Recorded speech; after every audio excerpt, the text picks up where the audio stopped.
எபேசியர் 1:7 அவருடைய கிருபையின் ஐஸ்வரியத்தின்படியே இவருடைய இரத்தத்தினாலே பாவ மன்னிப்பாகிய மீட்பு இவருக்குள் நமக்கு உண்டாயிருக்கிறது. பாவ மன்னிப்பு என்றால் மீட்பு, மீட்பு என்றால் பாவ மன்னிப்பு. இயேசு கிறிஸ்துவின் இரத்தம் மாத்திரமே சகல பாவங்களையும் நீக்கி சுத்திகரிக்கக்கூடியதாக இருக்கிறது.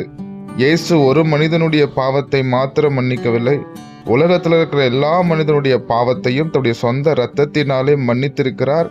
பாவத்திலிருந்து நம்மை மீட்டெடுத்திருக்கிறார். நம்முடைய சகல பாவங்களும் இயேசுவின் இரத்தத்தினாலே மன்னிக்கப்பட்டிருக்கிறது. கொலோசியர் 1:14 குமாரனாகிய அவருக்குள் அவர் இரத்தத்தினாலே பாவ மன்னிப்பாகிய மீட்பு நமக்கு உண்டாயிருக்கிறது. இயேசுவின் இரத்தம் மாத்திரமே நம்முடைய பாவங்களை மன்னிக்க முடியும்.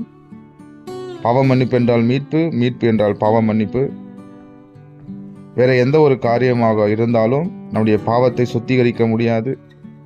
அது நம்முடைய ஜெபமாக இருக்கலாம், நம்முடைய உபவாசமாக இருக்கலாம், சுத்திகரிப்பு கூட்டமாக இருக்கலாம். எதுவும் நம்முடைய பாவத்தை கழுவ முடியாது. இயேசுவின் இரத்தம் மாத்திரமே நம்முடைய சகல பாவங்களை நீக்கி சுத்திகரிக்கக்கூடியதாக இருக்கு. எபிரேயர் 9:12 வெள்ளாட்டு கடா இளங்காலை இவைகளுடைய இரத்தத்தினால் அல்ல, தம்முடைய சொந்த இரத்தத்தினாலும் ஒரே தர மகா பரிசுத்த ஸ்தலத்திலே பிரவேசித்து நித்திய மீட்பை உண்டு பண்ணினார். வெள்ளாட்டு கடா இளங்காலை இவளுடைய இரத்தத்தினால் அல்ல, தம்முடைய சொந்த இரத்தத்தினாலே நித்திய மீட்பை உண்டு பண்ணினார். நித்தம் என்றால் என்றென்றைக்கும், மீட்பு என்றால் பாவ மன்னிப்பு.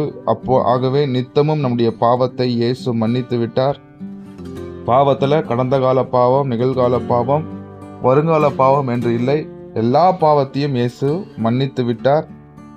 அதனால் இங்கே வெள்ளாட்டு கடை இளங்கால இவளோட ரத்தத்தினால் அல்லங்கிற வார்த்தை எடுத்துட்டு நம்முடைய ஜெபத்தினால் அல்ல, நம்முடைய உபவாசத்தினால் அல்ல, பாவ அறிக்கையினால் அல்ல, ஒப்புரவாகுதல் ஜெபத்தினால் அல்ல, சுத்திகரிப்பு கூட்டத்தினாலே அல்ல, நம்முடைய சொந்த ரத்தம் மாத்திரமே, இயேசுடைய சொந்த ரத்தம் மாத்திரமே நமக்கு நித்திய மீட்பை உண்டு பண்ணியிருக்கிறது.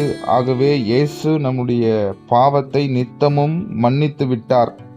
பாவத்துக்காக செலுத்தப்பட்ட பழைய ஏற்பாட்டு கால பலிகள், வெள்ளாட்டுக்கடா, இளங்காலை இவைகளுடைய இரத்தம் நம்முடைய பாவத்தை மன்னிக்கவில்லை. இரண்டாவது, குற்ற மனசாட்சியை போக்கவில்லை.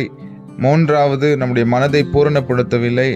நான்காவது, மகா பரிசுத்தலத்திலே கொண்டு வந்து நிறுத்தவில்லை.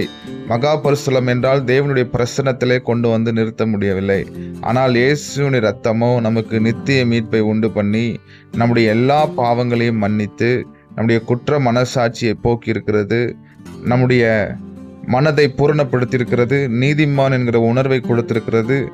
நம்மளை எல்லாரையும் மகா பரிசுத்தலத்தில் கொண்டு வந்து நிறுத்தியிருக்கிறது.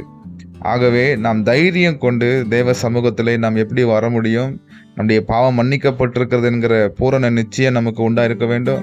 நமக்கு குற்ற மனசாட்சி இல்லாமல் இருக்க வேண்டும். அதே போல நீதிமான் என்கிற உணர்வு இருக்க வேண்டும். இந்த 3 காரியம் நம்ம இருந்துச்சு அப்படின்னா நம்ம தேவனுடைய சமூகத்திலே தைரியம் கொண்டு நாம் வர முடியும். அதனால தான் நம்முடைய சுய நீதியை நம்ம நம்பாமல் தேவ நீதியை நாம் நம்ப வேண்டும்.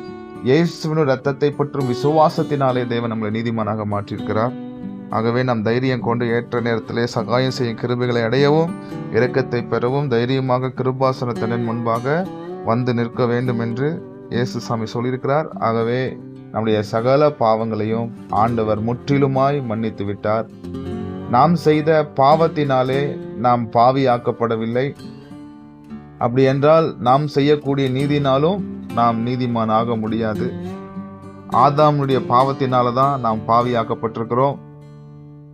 ஒரே மனிதன் மூலமாக எப்படி இந்த உலகத்தில் பாவம் வந்ததோ அதே போல ஒரே மனிதனாகிய இயேசு கிறிஸ்துவின் மூலமாக இந்த உலகத்திற்கு நீதி வந்தது. நான் செய்த பாவத்தினாலே நான் பாவியாகவில்லை. ஆதாம் செய்த பாவத்தினால தான் நான் பாவியாக்கப்பட்டிருக்கிறேன். நான் பாவம் செய்வதனாலே நான் பாவியாகவில்லை. நான் பாவத்தோடு கூட பிறந்ததுனால தான் பாவத்தை நான் செய்து கொண்டிருக்கிறேன். அதனால தான் நான் செஞ்ச பாவத்தினால நான் பாவி ஆகாத போது நான் செய்யக்கூடிய நீதினாலேயும் நான் நீதிமானாக முடியாது. இயேசு கிறிஸ்து நம்முடைய பாவத்தை மன்னித்து அவர் மரிக்கிற பொழுது நம்முடைய பாவத்துக்காக மரித்தார். அவர் உயிர் தெழும் பொழுது நம்முடைய நீதிக்காக உயிர் தெழுந்தார். இன்றைக்கு நாம் இயேசுவை விசுவாசித்தால் ஆபிரகாம் எப்படி விசுவாசத்தினால் நீதிமானாக்கப்பட்டாரோ அது போலவே இயேசுவின் இரத்தத்தை பற்றும் விசுவாசத்தினாலே நாம் நீதிமான்கள் ஆக்கப்பட்டிருக்கிறோம்.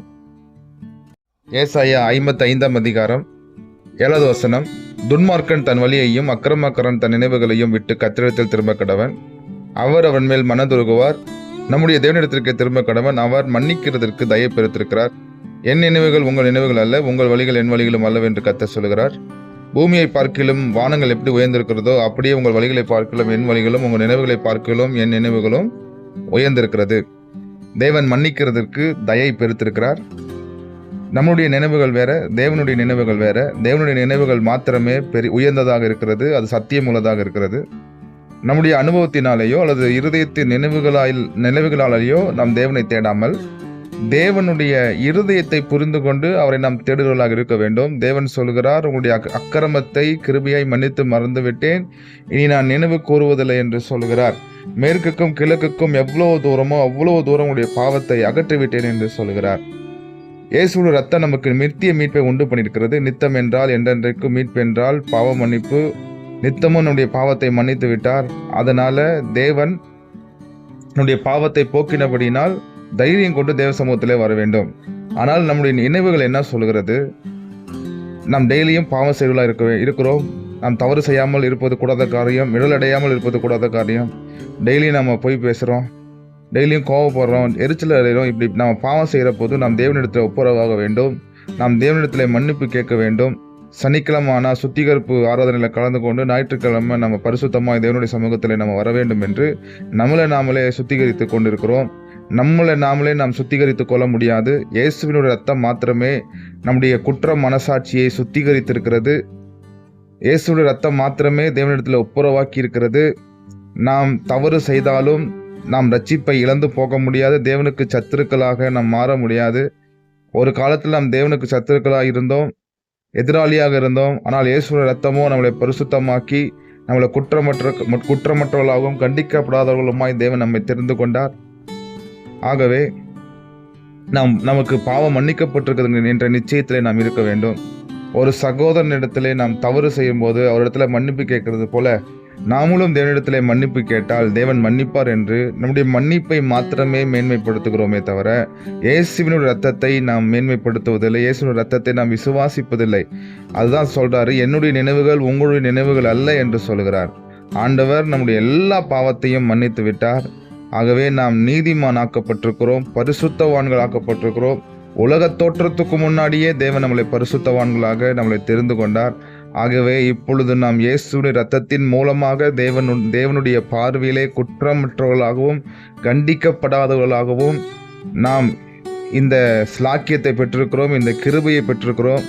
ஆகவே தேவன் இந்த மெசேஜை கேட்கிற உங்களுக்கு இந்த பாவ மன்னிப்பின் நிச்சயத்தையும் தைரியத்தையும் பூரண மனசாட்சியையும் நீதிமான் என்கிற உணர்வையும் மகா பரிசு ஸ்தலத்திலே பிரவேசித்து அவருடைய பிரசனத்தை அனுபவிக்கிறதாகவும் தேவன் உங்களை ஆசீர்வதிப்பாராக. நாம் ஜெபிப்போம். கர்த்தாவே, எங்களுக்கு மீட்பை உண்டு பண்ணியிருக்கிறீர், நித்திய மீட்பை உண்டு பண்ணியிருக்கிறீர்.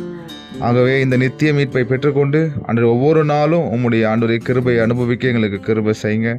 அன்றே நாங்கள் குற்ற மனசாட்சியில் வாழாமல் ஆண்டவரே எங்களுடைய இருதயம் சுகமாக்கப்பட்டபடினாலே நன்றி தகப்பனே.